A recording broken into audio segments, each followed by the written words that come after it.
اللہ کرے ہو جائے۔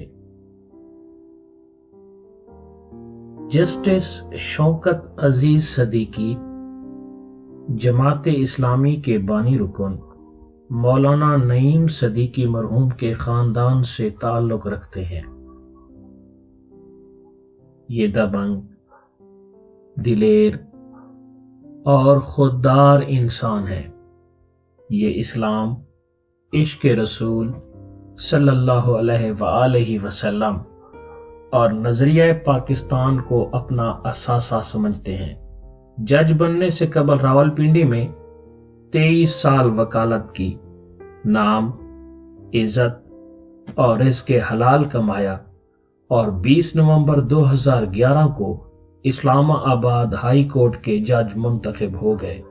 جج کی حیثیت سے انہوں نے 12,000 فیصلے دیے۔ جسٹس صدیقی کے بے شمار فیصلوں نے سیاست میں اہم کردار ادا کیا۔ مثلا اسلام آباد کے رہائشی سیکٹروں میں پرائیویٹ سکول، ریستوران، شو رومز، دکانیں اور دفاتر قائم تھے۔ جسٹس شوکت عزیز صدیقی نے حکم جاری کیا اور حکومت رہائشی علاقے صاف کرانے پر مجبور ہو گئی۔ اسلام آباد کے شہریوں نے سکھ کا سانس لیا۔ جنرل پرویز مشرف کی ضمانت کی منسوخی بھی جسٹس صدیقی کا کارنامہ تھا، اور پاکستان تحریک انصاف کو لاک ڈاؤن سے روکنا اور راولپنڈی اسلام آباد کی سڑکوں سے کنٹینرز ہٹانے کا حکم بھی جسٹس شوکت صدیقی نے دیا تھا۔ لاپتہ افراد، کچی آبادیوں کا معاملہ، سرکاری ملازمین کی ترقی کا ایشو اور قربانی کے جانوروں کی سمگلنگ رکوانا بھی ان کا کارنامہ تھا۔ یہ پڑھے لکھے اور دبنگ انسان ہیں۔ یہ فیصلوں میں علامہ اقبال کے شعر لکھ دیتے ہیں۔ یہ عدالت میں سرکاری ملازمین کی پتلونیں بھی ڈھیلی کر دیتے ہیں۔ یہ اکثر اوقات جعلی گواہوں کی ہوا بھی نکال دیتے ہیں اور نوجوان وکیلوں کی غلطیوں پر بھی ان کی ٹھیک ٹھاک گرفت لیتے ہیں۔ جج صاحب کا یہ رویہ اکثر لوگوں کو تکلیف دیتا ہے، بالخصوص سرکاری ملازمین اور اعلیٰ افسر جسٹس صدیقی سے خوش نہیں ہیں۔ یہ ان کی عدالت میں جانے سے گھبراتے ہیں۔ یہ کیونکہ نظریہ پاکستان اور اسلام پر کمپرومائز نہیں کرتے۔ یہ اپنا موقف کھل کر بیان کرتے ہیں، چنانچہ لبرل اور سوڈو انٹیلیکچوئل قسم کے وکلاء بھی ان سے ناراض رہتے ہیں۔ یہ جسٹس شوکت عزیز صدیقی کا بیک گراؤنڈ تھا۔ اب ہم عدلیہ کے تازہ ترین ایشو کی طرف آتے ہیں۔ پاکستان کے 1973 کے آئین کے مطابق حکومت کا کوئی ادارہ کسی بھی الزام میں کسی جج کے خلاف تحقیقات نہیں کر سکتا۔